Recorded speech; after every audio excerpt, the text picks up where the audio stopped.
Hi, today I'm going to show you how to add dynamic text to Kdenlive. So for example, we can add a timer to our video.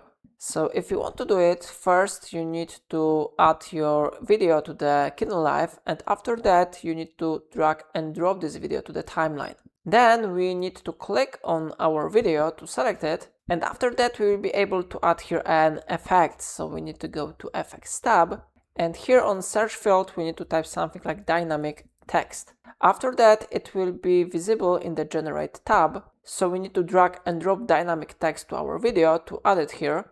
And now on Effects and Composition Stack Settings, you can find Dynamic Text Settings. So we can select the font family which we want to use, we can adjust the font size, we can modify the font weight if you want, everything depends on your preferences. You can change outline width, padding and other settings, yeah. And of course we can modify the position of this text. For example, I will center it and I will change the vertical alignment to the middle.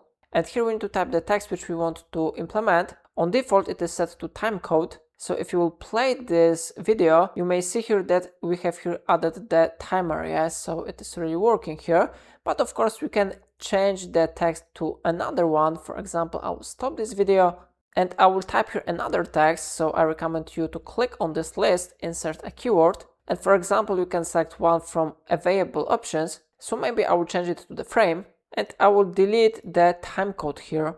So now only number of frames will be displayed here. So if you will click play button, you'll be able to check the numbers of frames, yeah? So it is how it works. If I helped you to add dynamic text in Kdenlive, remember to like this tutorial and subscribe my channel. Please let me know in comment if it's not your problem.